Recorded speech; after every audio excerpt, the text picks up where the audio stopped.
Changed my view around. You still seeing the slide now? Yes. Okay, great. Thanks. All right, y'all, we'll get started in a minute. Thanks for joining. Good to see you all. All you beautiful people.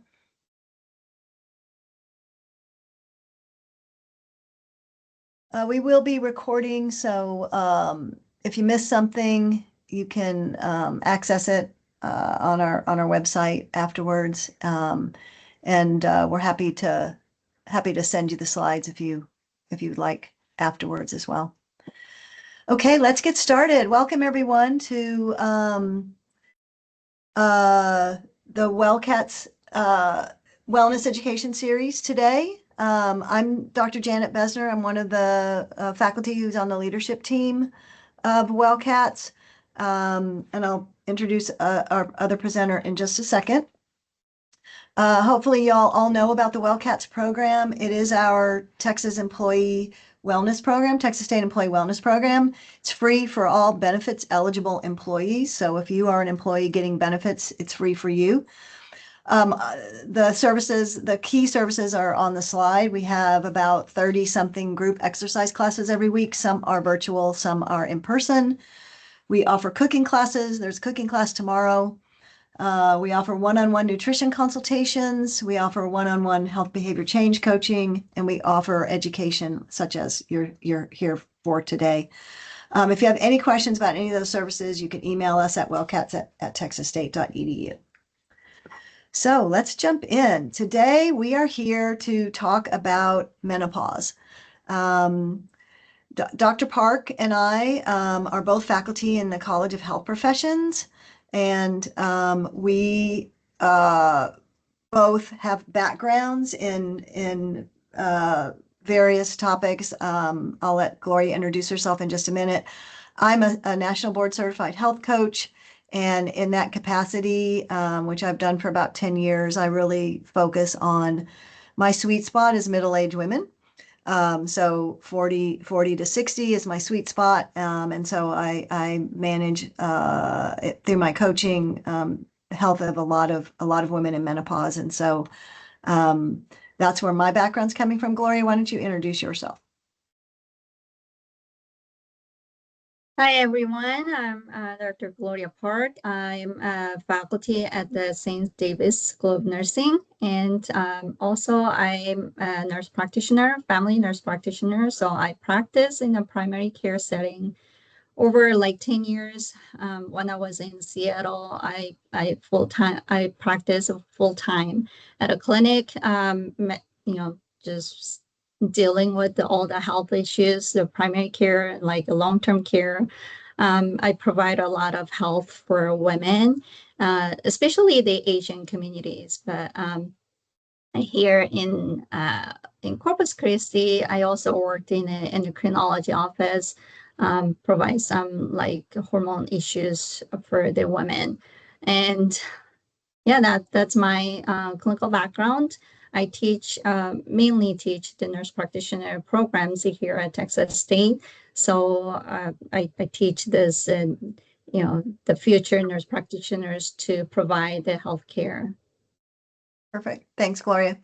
Okay, well, let's jump in. Here's the outline for our session today. We're going to start out just defining what we're talking about. We'll define menopause and perimenopause and postmenopause. We'll talk about all the symptoms that women may experience with these conditions. We'll go into the hormonal and the non-hormonal approaches to managing these symptoms. There's a lot of, we think, misinformation and confusion about that. So we're going to try to give you all some data and facts there. And then we'll talk about the other things you can do to manage menopause and menopause symptoms, which include nutrition, movement, sleep, and mindset. And hopefully we'll have some time at the end for Q&A. Please feel free to put your questions in the chat. We'll monitor as we go along, and then also save up your questions for the end. Okay, let's start out with some definitions. Okay, we're going to start with the term perimenopause. So literally, that means around menopause. And so perimenopause is the 4 to 10 year period that leads up to the last menstrual cycle. And so because you don't know when your last menstrual cycle is until you go 12 months without one, it's really hard to pin these times and dates down. So it's very hard for a woman to say, gosh, I'm in menopause, or gosh, I'm in perimenopause, or I'm in postmenopause. It's a little difficult. So don't get sort of wrapped up in that. I just want you to know what formally these terms mean. So most women start having symptoms 4 to 10 years prior to their last period. Typically, this would begin in around the decade of the 40s. And the average woman has symptoms for 4 to 10 years. That doesn't mean you couldn't have symptoms less or more if you're not meeting that average. Perimenopause is considered a temporary condition. It doesn't last forever. It lasts until you have your last period. Um, Sometimes perimenopause is skipped if you have a hysterectomy. That's called induced menopause. So if you've had a hysterectomy, your ovaries and or your uterus removed, you might not ever have perimenopause. You would be right into postmenopause because you're no longer menstruating. Um, Menopause can occur earlier. Perimenopause can occur earlier than these age groups. That's called early, and that affects 5 to 7% of women. So let's move to menopause. Menopause is meaning in interpreting the Latin, it's the end of monthly cycles. So the last or final menstrual period is menopause. So technically, menopause only lasts one day. And before that, you're in perimenopause, and after that, you're in postmenopause. The average age that women stop or have their final menstrual cycle in the United States is age 51. Again, 5 to 7% of women will have it earlier than that. Mine was around 52, age 52. Postmenopause is the span of time after menopause. So once you have your final period, the rest of your life, you're considered in postmenopause. Just because postmenopause lasts the rest of your life doesn't mean you'll have symptoms that last the rest of your life. On average, postmenopause symptoms that Dr. Park will talk about in a minute last about 4.5 years after the last period. The last thing I want to say is that women who are Black tend to have more severe and long-lasting symptoms than women who are white. Other reasons that women may experience longer and more intense postmenopausal symptoms include if they smoke cigarettes, if they have a poor diet that's high in fat and sugar, and if they drink a lot of alcohol. So those are all reasons that you would have longer and worse postmenopause symptoms. And keep that in mind. We'll talk about that later in terms of the other things you can do to manage your menopausal symptoms. All right, let's talk about symptoms. Dr. Park. All right, so the estrogen, which is one of the female hormone, affects all our body system, many organs. So lack of estrogen, meaning that you'll have all the symptoms throughout the body. The most, prominent, the first phenomena is gonna be you stop your period, and that means your reproductive capability is done. And you no longer have menstrual period, then the hormone level drops and you'll experience all these physical symptoms. The most prominent and common complaints is the vasomotor symptoms. So now you have hot flashes and night sweats. And these are caused by thermoregulatory dysfunction in the brain. And so what it does, you all of a sudden you feel this intense feeling of warmth and flushing and sweating. So before I was experiencing these menopausal symptoms, I did not understand the women, they were constantly doing this. I did not understand why they are doing this, but now this is my lifesaver. So I'm using this fan for myself as well for the vasomotor symptoms. You also have vaginal dryness and burning, irritation, and urinary urgency and frequency increase the risk for urinary tract infection. A lot of women experience worsening or new onset of migraine because of these hormonal fluctuations, and also the musculoskeletal system. So it increases the bone resorption, which can lead to the osteoporosis, ultimately increase the fracture risk. Cardiovascular health is compromised, so the chance of having heart disease is higher. So when I was practicing in Seattle, I saw many women around 50s, like mid 50s, all of a sudden they develop high blood pressure, diabetes, and high cholesterol. And some of them even had stroke from undiagnosed high blood pressure with other comorbid conditions. So it's very important to have a regular physical checkup and get your blood work done routinely to screen for diabetes, high blood pressure, and cholesterol at early stage and prevent such events. Also, skin may become thinner and less elastic due to diminished collagen synthesis and hydration. So be sure drink fluid, right? Insomnia is another big concern and big complaints among women. The lack of estrogen and progesterone contribute to poor sleep and increased sensitivity to stress. So what estrogen does, it enhances the serotonin, which is the precursor to melatonin. So we all know there's melatonin. This is the substance that regulates the sleep-wake cycle. So when estrogen drops, the serotonin and melatonin level also drops. That leads to difficulty falling asleep or staying asleep. Estrogen also promotes REM sleep, which is the restorative phase of the sleep cycle. The vasomotor symptoms like hot flashes and night sweats also disturb your sleep. And mood issues such as anxiety and depression also can impair sleep continuity. Can we go to the next slide?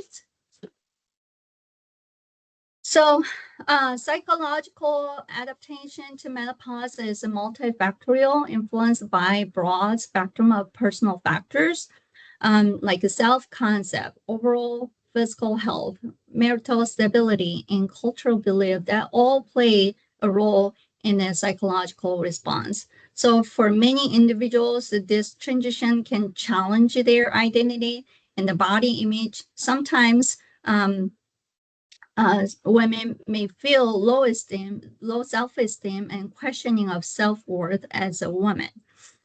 Research indicates that menopause correlates with an increased risk for depression and mood disturbances. Because of that lack of estrogen, it impacts the neurotransmitter system, raising that vulnerability to sadness, loss of interest, and reduced motivation. The emotional regulation is frequently affected, so many women experience anger, irritability, and increased sensitivity. Anxiety, tension may increase. Sometimes it can present as a panic attack or persistent nervousness. Progesterone enhances the GABA receptor activity in the brain, and this GABA is the substance that calms your nervous system down. So now you don't have enough progesterone to enhance this receptor activity. Now you don't have enough GABA to calm yourself, right? And this is another reason that disturb your sleep as well. Many women experience cognitive changes, including difficulty with concentration, memory lapse, or brain fog. And some women say that they are having like dementia. And we go to the next. So the brain fog is a term often used to describe forgetfulness and slowed mental processing. And as estrogen and other ovarian hormones play important roles in supporting the neural connectivity and the neurotransmitter regulation. And as this levels drops, many women notice subtle cognitive shifts. So many women report short-term memory lapses, such as struggling to recall names, recent conversations, or even where they put their items. I heard many women that they put their car keys and cell phones in the freezer. So if you cannot find your car keys or cell phone, check the freezer. Difficulty focusing and sustaining attention on complex tasks also another complaint. And these changes may result from combination of factors. So now you have decreased estrogen that affects the brain, and you have sleep disturbances from hot flashes and night sweats. So if you don't sleep well, you cannot function normally, right? And mood disorders, anxiety, psychosocial stressors, this all aggravate your memory problems. So how do we treat this? The hormone therapy is the main treatment to control moderate to severe menopausal symptoms, especially vasomotor complaints such as hot flashes, night sweats, as well as vaginal and urinary symptoms. The goal is to improve the quality of life when symptoms are disruptive and cannot be managed by non-hormonal therapy. The contemporary research supports a timing hypothesis for hormone therapy. So evidence suggests that there is a critical therapeutic window. Um, so what it says, the early initiation, when indicated, may optimize the benefits and minimize the harm, while late initiation of the hormone therapy is associated with the increased risk for adverse outcomes. So the current guideline is that like we look review the each individual's history, and also look at their age and then time since menopause. So we weigh the risks and benefits and see which one is higher, and we can start the hormone therapy. So the short-term use is the key with the regular assessment. And then, so yes, we can go to the next. Okay. Yeah. So what are the benefits of having taking hormone therapy? There are many benefits by taking the hormone therapy. One of the major benefit is the suppression of vasomotor symptoms, hot flashes and night sweats. With the hormone therapy, you'll have great relief of the symptoms. And these symptoms can significantly impair the quality of life and sleep and daily functioning. So the hormone therapy will eventually improve the symptoms. You have the better quality of life. You can sleep well, and you have better daily functioning. Also, the topical estrogen preparation, including cream, gels, and tablets, are highly effective in alleviating the vaginal dryness, burning, and irritation, as well as urinary frequency and urgency. And this form of therapy acts directly on the local tissues, so it doesn't get absorbed into your system much. So it's for those who have other higher risk taking the oral hormone pill. There's a topical preparation may be option to relieve that vaginal urinary symptoms. Also, the systemic hormone therapy can decrease the cholesterol level. It helps to lower total cholesterol and lower the LDL, which is the lousy cholesterol, and increase HDL, which is the happy cholesterol. And this support the cardiovascular wellness, although the overall impact on heart disease risk is still there. Another benefit of hormone therapy is the prevention of postmenopausal osteoporosis. Hormone therapy reduces the bone turnover and maintain bone density. However, benefit is dose related, and hormone therapy should always be used at the lowest effective dose for the shortest duration possible.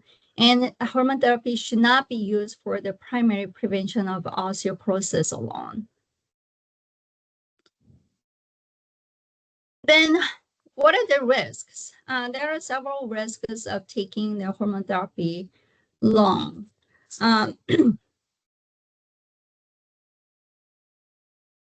The long-term use of unopposed estrogen, which means you're taking estrogen only without progesterone, it substantially increased the risk of endometrial cancer. The incidence is elevated by approximately 8 to 10% compared to baseline. So if you still have uterus, be sure to take estrogen with progesterone. Breast cancer, we all heard about hormone therapy increase the breast cancer risk. The evidence demonstrates the risk of breast cancer increases with prolonged hormone therapy, meaning that more than 5 years of use. And then if you're taking combination of estrogen and progesterone, the risk is even higher.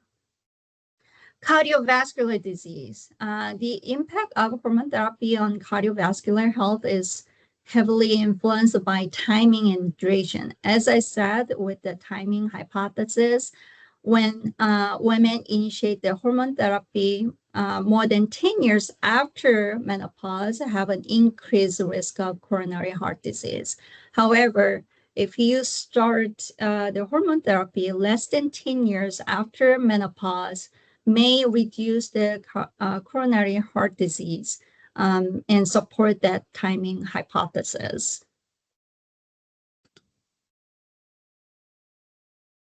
Also, ovarian cancer. The research indicates that hormone therapy is associated with an increased risk of ovarian cancer, and this elevated risk is directly related to the duration of hormone use. So the longer term use of estrogen, whether it's opposed or unopposed, it carries a higher risk, especially in women with a personal or family history of ovarian cancer. Stroke risk is also higher among hormone therapy users. The rate of increase is greater in women who use estrogen alone. So now, should we take a hormone or not? So we have a lot of benefits taking the hormone, but it also carries the risks. So what should we do? The American Association of Clinical Endocrinologists and American College of Endocrinology, they recommend, they support the hormone use, but they recommend it with certain conditions. So they are saying that hormone therapy should be used in symptomatic postmenopausal women who have moderate to severe vasomotor and genitourinary symptoms when the benefits outweigh the risk and alternative options are insufficient. Transdermal estrogen formulation may be chosen for women with a higher risk of blood clots because the transdermal preparation less likely to increase the blood clot risk compared to oral preparation. So that would be like the patch, estrogen yes, patch, yeah. right, Gloria? Yeah, yes, okay. it's the patch. Yeah. Also, when you use the progesterone, you should use the micronized progesterone, and because that is a safer than regular progesterone, and especially, it has a safer profile for breast cancer and cardiovascular risk. For a woman with elevated risk for complications such as like history of blood clots and cardiovascular disease, SSRI and other non-hormonal agents should be considered as a first line. So if you have a higher risk, why would you take that risk, right? Also, they advised against the use of compound bioidentical hormone therapies because of the variability in the content and lack of regulation and insufficient evidence for the safety and efficacy.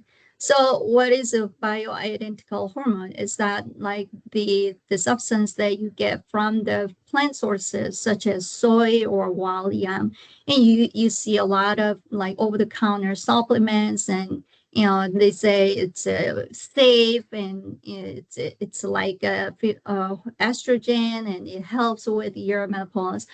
Well, that that's what they're saying, because of there is no regulation of the over-the-counter supplement. um, we cannot guarantee that safety and an efficacy. Hormone therapy is not recommended for the primary or secondary prevention of diabetes, so the current evidence does not support this benefit. So if you cannot take a hormone, or if you're so concerned about like all the risks by taking their hormone therapy, but you still have a lot of menopausal symptoms, there are some non-hormonal options. The first one is a neurokinin 3 receptor antagonist. The brand name is Veoza. This medication is recently approved, and it directly targets the neural pathways implicated in hot flashes, so it relieves the vasomotor symptoms. However, since it's a new medication, it can be very expensive.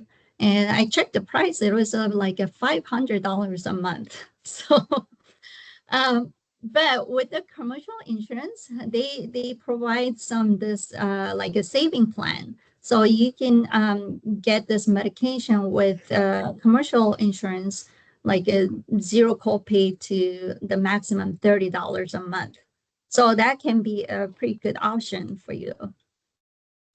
SSRIs, this is a selective serotonin reuptake inhibitors. We usually know this as an antidepressant.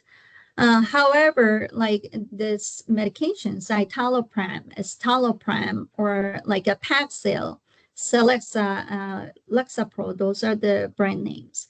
And these are evidence-based options for treating hot flashes and mood symptoms associated with menopause. They function both modulating the serotonin levels, also offering both a vasomotor relief and help with the mood. So if you struggle with some mood issues, and you have depression, like anxiety and irritability, you have high stress, and you're dealing with a lot of menopausal symptoms, and this might be a good option, as well as the SNRI, which is a Pristiq and Effexor. They have a similar effect, reducing that frequency and severity of hot flashes. Um, if and there are more additional non-hormonal agents. Clonidine is this is an antihypertensive medication, so it helps with, but it also helps with the vasomotor symptoms. So if you have high blood pressure and menopausal symptoms, this might be an option for you. Gabapentin and pregabalin. So this medication can modulate the neural excitability, primarily used for hot flashes, especially nighttime symptoms. And also this medication, if you have some numbness, tingling, and this medication can make you a little drowsy. So if you have insomnia, a little numbness, tingling in your hands or feet, and also have some night sweats and hot flashes, this might be a good option. The last one is oxybutynin, which is an anticholinergic agent that mainly used for urinary symptoms, and then it can help with the refractory hot flashes. So this medication mainly used for like to control urinary incontinence or overactive bladder. So if you have such symptoms and plus menopausal, this might be an option. Gloria, there's a question about someone said their OB-GYN prescribed hormone therapy and told her it was bioidentical. So is it only the over-the-counter bioidentical meds that aren't recommended versus the prescribed bioidentical meds? Well, if it's a prescription, that means it's regulated. So what I'm saying, the over-the-counter ones that without you can get without the prescription, that's the one that you don't want to rely on. Yeah. Yeah. Great. Okay. Thank you. All right. Okay. Okay, we're going to move now to other things that you can do in addition to the hormone therapy and some of the other non-hormone medication options. These are things that y'all can do that are totally within your control. So I want to start up at the top in the orange box. As Dr. Park mentioned, menopause results in a decrease in estrogen, which is the primary female hormone. And estrogen, in addition to all the things that Gloria talked about it doing, it also increases basal resting metabolic rate. So BMR, basic metabolic rate, that's the metabolism that burns calories and energy when you're at rest. So just sitting at your desk, for example, listening here. So without estrogen, your metabolism decreases. So y'all know what happens next. That makes us more hungry. It makes us gain weight. It makes us gain fat mass. It creates a low-grade systemic inflammation, and that low-grade inflammation is what's implicated in heart disease and diabetes. And it changes fat distribution in the body. So after we go through perimenopause, have menopause, and are in postmenopause, all of a sudden we have fat in places we've never had fat. This is all because of the estrogen. It's not you. You're not crazy. You're not unique. It happens to every single woman. And so that's why nutrition and movement, physical activity, become even more important in perimenopause and postmenopause. So I want to talk about that. And it's not crazy amounts of either. So let's talk first about nutrition.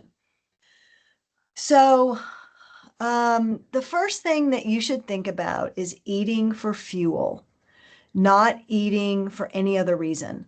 A lot of people eat when they're anxious or nervous or worried. And so it's really thinking about eating for fuel. What do I need to eat that will give me the energy to do my best in whatever it is that I'm doing?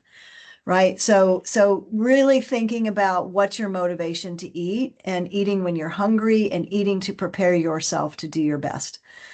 It's recommended not to set a goal to lose weight. This is a really hard thing for people to hear. Our body weight is really more outside of our control than we would like to admit or recognize. I can work with two people, the same age, the same body size. They can do the same exact things in terms of nutrition and physical activity. One will lose weight and one won't. Why is that? Because of genes and genetics. So really our body weight is more related to our genetics than it is to anything else. So if you really want to know what you're going to look like when you get older, look at your parents. To a small degree, we can influence that with nutrition and movement, but don't set a goal to lose weight. You'll just be disappointed. Third, don't restrict food intake. There are no bad foods. There are bad choices about how much food you eat and what types of food you eat, but there are no bad foods. And as soon as you say in your head that a food is bad, guess what happens? You want that food more. It's like when you put someone in jail. What do they want to do? They want to get out of jail. So if you say to yourself, I can't have chocolate cake, you will want chocolate cake more. So try not to restrict. And what I'm saying is, I don't want you to go on a diet. I do want you to eat a certain way, but I don't want you to go on a diet. So what should we do nutritionally? We should focus on eating foods that reduce inflammation first, and second, we should get enough protein. Protein is more important for a postmenopausal woman than it is for a premenopausal woman because estrogen helps us build muscle.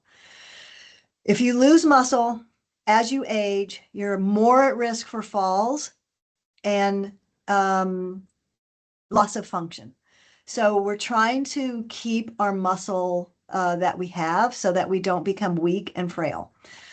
So what should you eat? You should eat whole foods. So you can see the picture there. Those are whole foods. The best diet, the best nutritional pattern is the word I'm going to use in the research is the Mediterranean diet. So what is that? It's whole grains, lots of vegetables and fruits, legumes, which are beans, very common for us in Texas, nuts, seeds, fish, eggs, moderate amounts of dairy and poultry. So lean meats like poultry, olive oil is awesome, herbs, spices, dark chocolate, and a little bit of wine. That's the classic Mediterranean diet. What it isn't is processed foods, sugar, and red meat. If you can limit those things, you're going to improve your symptoms and protect yourself as you age. I see a question about creatine as a supplement for muscle building. I'd love to hear Dr. Park's thoughts on that. My read of the literature is that it is the literature is not convincing either way. I don't think it's harmful if you don't overdo it, if you take it as it's recommended. But Dr. Park, do you have a thought on that?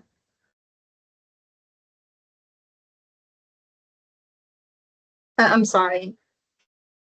The question in the chat is, what about creatinine as a supplement for muscle building? Well, I never used that. Yeah, I never recommend it. So I heard about it, but I think there is uh, there's no clear scientific evidence. Yeah, that's my read of it too, is that we don't really know yet. It is a big thing right now, and I see a lot of people talking about it, but I don't think we have the evidence to support it yet. Okay, let's talk about proportions. So if you're thinking about a meal and what a plate looks like, vegetables should be about half of your plate. That would be consistent with eating from the Mediterranean nutritional pattern. Protein should be about 25% of your plate. Whole grain carbs should be about 25% of your plate. Carbohydrates are not bad. Carbohydrates are great. Carbohydrates are good. It's just eating the right carbohydrates, right? And so I have another slide on that in just a second. And then to that basic plate, that's half vegetables, 25% protein, and 25% whole grain carbs, you should add a healthy fat. So what do I mean by that? Extra virgin olive oil. So last night I grilled up some beautiful vegetables, made some wonderful looking quinoa, and I slathered it in extra virgin olive oil, healthy fats. Olives provide healthy fats. Avocados, even though avocados are a little pricey sometimes, they're an excellent source of fat. Egg yolks have good healthy fat, and omega-3 fatty acids, which you will find in fatty fish, so like salmon, which is pretty popular. Nuts, any kind of nut and a seed. Pumpkin seeds, sunflower seeds, those are what I'm talking about there. And Dr. Park already mentioned this. Don't forget the water. Y'all should be drinking 6 to 8 glasses of water a day. It helps with those vaginal dryness symptoms. It also helps with brain cognitive function, and it also helps your gastro system, processed food, and your cardiovascular system. Okay, let's talk a little bit more about carbs. Here are some carb swaps. So these things on the left tend to be the bad or the not so good carbs. So they have sometimes a lot of sugar in them. They are highly processed. So white bread, regular pasta, boxed cereal, rice, regular white rice, regular tortillas, which are delicious. I know I love a good HEB flour tortilla myself. Lasagna noodles, croutons, mashed potatoes. Those would all be considered carbs that are not ideal. What are the better carbs? Well, anything that's whole wheat or sprouted. That includes bread, pasta, English muffins. You can get almost everything now in whole wheat or sprouted.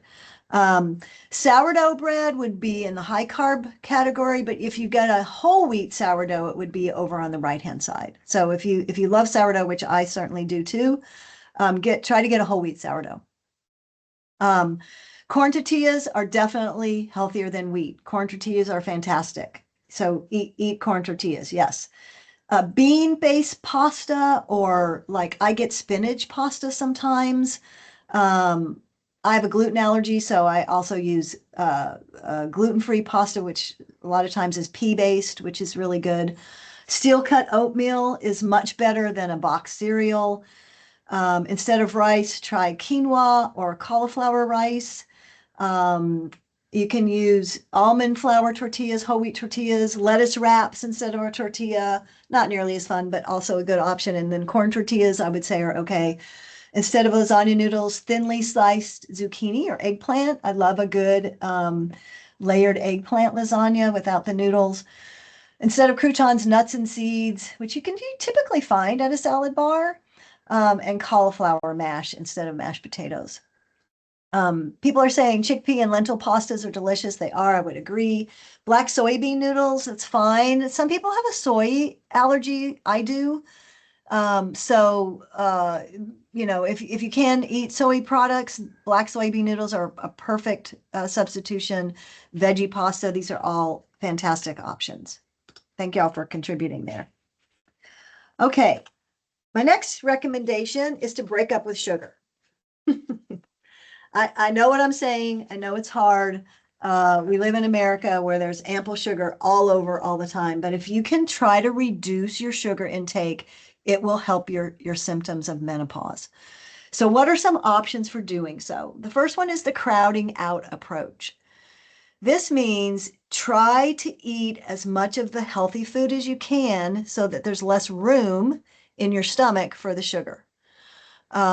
Even fruits, which have natural sugar in them, are a good option. So if you need something sweet after a meal, eat a nice apple, eat a nice pear, eat some blueberries. Those do have natural sugar that are better for you than processed sugar. So one way is to crowd out so you don't have room for the sugar. Second, read labels. You would be shocked at how much sugar is in products you would not think would have sugar in them. So just before, when you're in the grocery store and you're picking up something, just start to look what has sugar in it and try a couple different brands to see which one has the lowest sugar. I do that all the time. If there are, 4 brands of whole wheat bagels, for example, I look and see what the sugar content is, and I pick the one with the least. Bars, I love a good protein bar because I am a very busy person and I don't give myself time to eat, which is a bad habit. I don't recommend, but sometimes I supplement with a bar. I get the bar that has no sugar, and there are bars.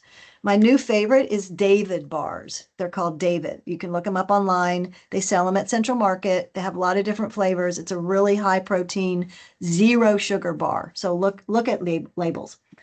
Third, avoid artificial sugars. There are some data that suggests that artificial sugars might be related to higher incidence of certain cancers. And artificial sugars have the same impact on our bodies as regular sugar in terms of these menopause symptoms. Fourth, I hate this recommendation, but it is a recommendation: limit alcohol. If you're going to drink alcohol, try to drink an alcohol that has low sugar. Well, what is that? The 2 best ones are vodka and tequila. And I'm going to deny it if anyone says Dr. Bezner told you to drink vodka or tequila. However, those are the best ones because they don't have sugar. And so don't add Coke, for example, with it. Just have it with an ice cube. You need less, it's cheaper. So the goal here is less than 25 grams per day of sugar. I've really worked hard to get sugar out of my diet, and it's really helped me in so many ways. I am postmenopausal. I still have symptoms, and when I don't eat sugar, I don't have any symptoms and I sleep better. So see what you can do there. Okay, movement. Let's talk about movement. All right, what does movement do? Movement protects your bones and muscles, first of all. And so Dr. Park talked about when we lose estrogen, our incidence of osteoporosis or bone weakening increases. Movement helps us abate that. Movement also keeps our muscles strong, which I talked about earlier is a risk factor for loss of function and independence in older age. What else does movement do? It helps keep your brain sharp, right? So all of us are struggling with that brain fog at times. So movement, regular movement keeps your brain working as well as it can. Movement also strengthens your heart and cardiovascular system. As we said, when you lose estrogen, your risk factors for heart-related diseases and disorders increases, so movement can help with that. It increases your metabolism. So I already mentioned that estrogen is a natural metabolism booster. When you lose estrogen with menopause, you lose that, so we tend to gain weight. So movement can help reverse that and boost our metabolism. Movement also supports a healthy weight, and it increases our mood and clears brain fog. So there's lots of good reasons to move. What kind of movement should y'all do? My biggest recommendation is to do some weight bearing activity. So weight bearing means your feet are on the ground, right? And so that's what helps your bones. So walking, running, if you do run, I don't recommend you take up running unless you're already a runner. Aerobics, Stairmaster. The things that aren't weight bearing are cycling, bicycling or stationary cycling, and swimming. Those are not weight bearing activities. You can do them, and I'm not going to tell you not to. I am a really committed cyclist. I just supplement that with enough steps per day, so my bones are getting the stimulation that they need. Second, resistance training. Resistance training has finally made a comeback, which I'm thrilled to see. The physical activity guidelines from the government, which all of the big organizations, including my professional organization, supports, recommends weight training 2 days a week for all adults over the age of 18. So you can do weight training, you can do body weight training, you can do any kind of resistant exercise. Pickleball is a fantastic activity. You get a little bit of weight training, a little bit of muscle work, and you get weight bearing at the same time.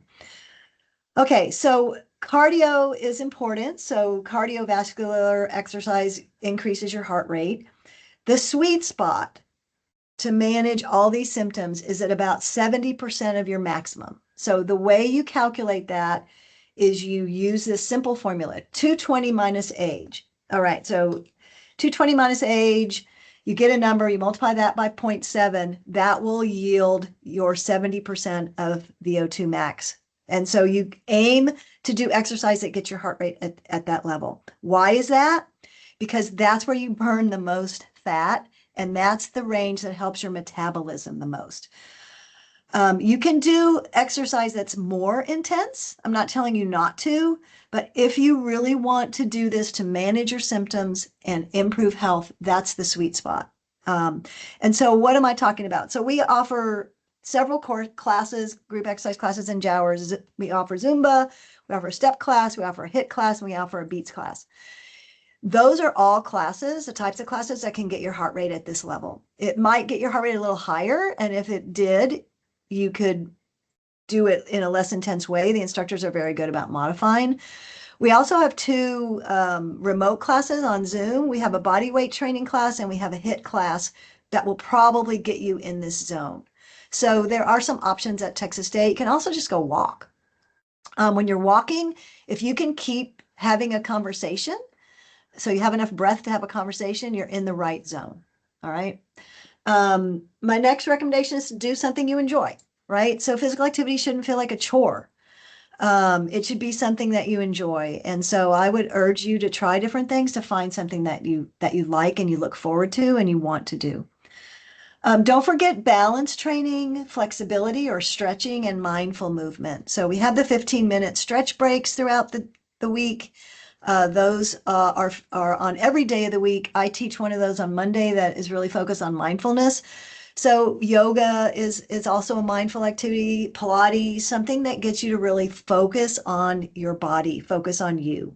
That's also very helpful. And the recommendation is to aim for 150 minutes a week of movement. So that's about 30 minutes on 5 days. If you can get that, you're going to see that your symptoms are better and you're going to be protecting yourself. All right, let's talk about sleep, y'all. Between 39 and 47% of women in perimenopause have trouble sleeping or staying asleep. So remember, perimenopause is 4 to 10 years before your last period.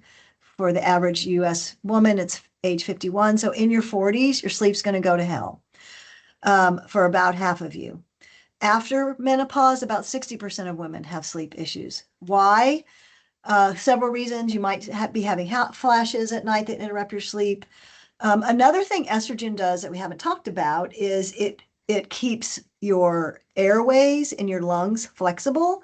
So when you lose estrogen around menopause, you start having worse breathing, you start snoring more, and having sleep apnea. That can also be the cause of sleep disorders. And then finally, Dr. Park mentioned we lose melatonin after menopause because we lose serotonin, and melatonin is the sleep hormone. So there's lots of reasons that you might be having problems with sleep. So what do you do about it? The recommendation is to focus on sleep hygiene. What does that mean? Really taking care of your sleep, being intentional about nurturing your sleep. So here are some things you can do. Exposing yourself to natural sunlight, so that's the sun in the sky, in the early morning and the late evening. So I suggest for those of you who come to campus, park further away and have a nice walk in the sunshine in the morning. That's a perfect way to get a little exposure to morning sunlight. If you go home after work and have dinner and the sun's still up, which it's going to be for one more week because next weekend is daylight savings time, not this week, next weekend, you can get a little sun in the late evening. But if you park far away and you leave at 5, you're going to get some sunlight walking back to your car as well. Daily physical activity helps your sleep, y'all. So moving your body makes you sleep better. Schedule your sleep. So you should schedule your sleep just like you schedule anything else. It's recommended to keep the same going to sleep time and getting up time, even on the weekends. So having a consistent sleep schedule will help your sleep quality. Make sure your bedroom and sleeping space are supporting you. So what does that mean? It should be dark, should be quiet, should be cool, should be tidy, should be comfortable. If you have a snoring dog, boot him out, put him in another room. If you have a snoring husband, boot him out, put him in another room. This is really, really important. Y'all know when you get a good night's sleep, your day is so much better the next day. And when you don't, it's not. So take steps to give yourself a chance to benefit from it. Limit caffeine and alcohol before bedtime. Ideally, not 4 hours before bedtime, which is really hard. But if you definitely can limit the caffeine after like noon, you're going to set yourself up to be better and try to limit alcohol. Also, heavy meals can disrupt sleep. So again, give yourself at least 2, 3, even 4 hours before bedtime to eat a meal, and then do something relaxing. So take a warm bath, a bubble bath, read a book, definitely stay off screens. The blue light from screens definitely disrupts sleep. And I'm sure you all have discovered that yourselves. All right, lots of things to think about there. Finally, mindset. This is our last point to make, and I wanted to comment that Gloria and I found this book that we really enjoyed and read and helped us with our preparation. It's called How to Menopause. It's in the reference list at the end. It's by Tamsin Fadal, and she's actually a journalist who went through menopause and kept going to different physicians and was very unimpressed with what her physicians were telling her. And so she did a lot of research and wrote this book, and it's a really great book. Okay, so think about the fact that these conditions we're talking about are temporary. Yes, you will be in post-menopause the rest of your life, but you won't have symptoms the rest of your life. So these are temporary conditions. So when you're starting to feel bad about yourself, and sensing that you may be losing some confidence or self-esteem, remind yourself that these are temporary conditions. Second, while it might feel helpless at times, there are lots of things you can do to improve and manage your symptoms. And if your physician isn't being cooperative, get a different physician.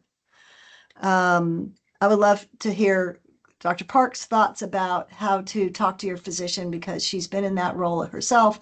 But my thought is if you don't have one that you like, get another one.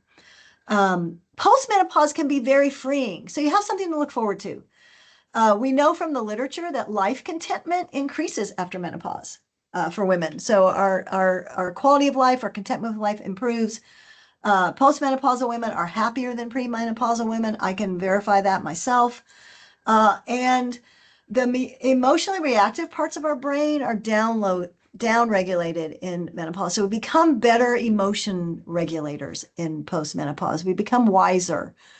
We become better able to manage ourselves. So you do have something to look forward to if you're in that really challenging perimenopausal phase. Hang in there, and look forward to some improvements and things that might be important for you.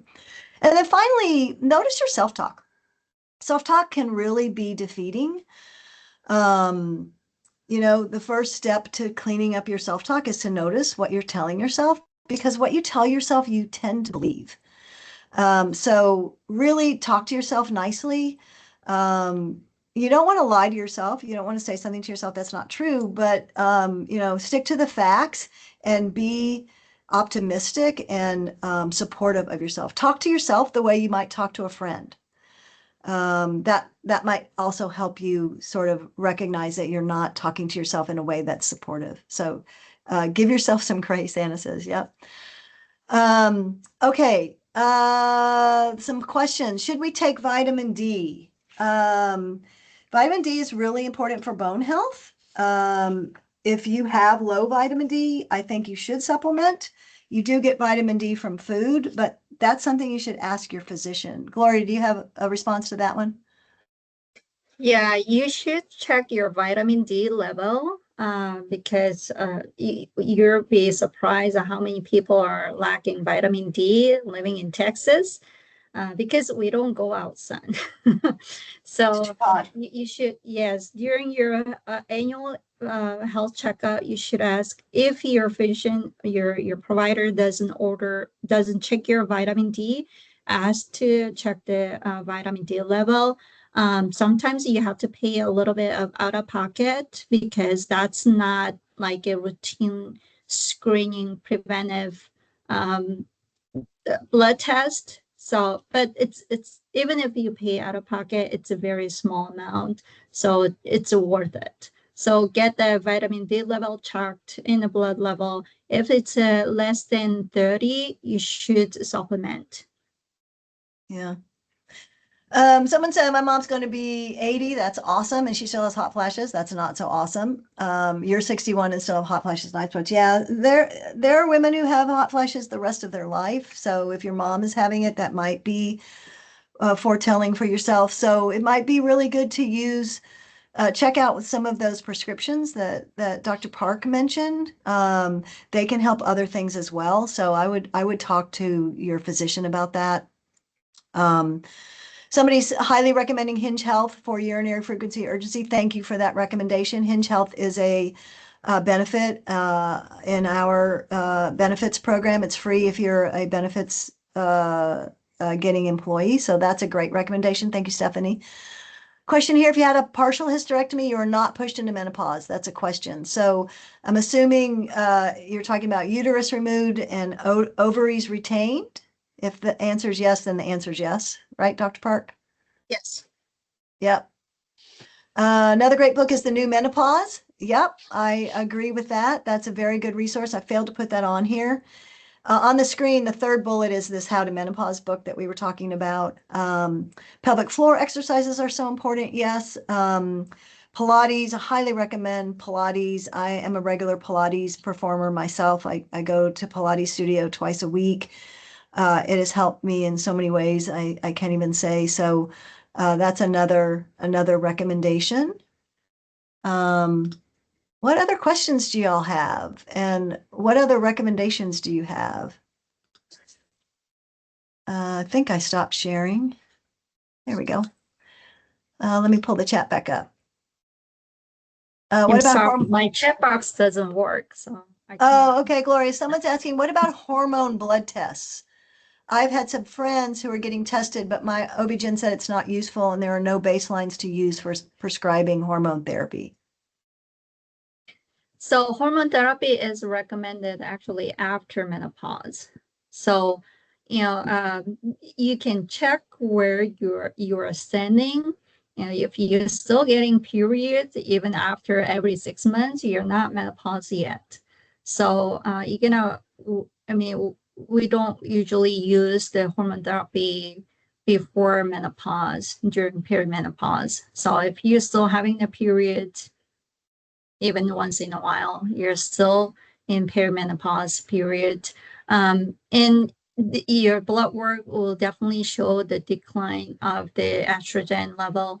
However, that's it. There's nothing for the providers say like, well, you're in the perimenopausal period and now you're going into menopause. Yes, that's it. So, um, and getting the blood work for hormone level, I mean, it can, um, I have some patients who want to check their uh, hormone level because they wanted to have a baby. So they wanted to know they are still functioning to have the baby. That sense we kind of checked their blood work, but just to know if you're perimenopause and menopausal doesn't really mean anything. Thank you. All right. Any other questions, y'all? You can also come off mute and talk to us. Uh, yeah, people are saying I'm perimenopause and on hormone therapy and it's supported by research. Uh, somebody said menopause.org was helpful. Yep, I like that site. I think it's a good one. Um, Yeah, we hope this was helpful for y'all today. Thank you so much for joining. Good luck on your womanhood journey. Remember, it's temporary. Things get better after menopause. Do the things that you can do to help yourself, and know that we're all here together going through this. So hopefully that's also comfort. Thank y'all. Appreciate Thank it. you.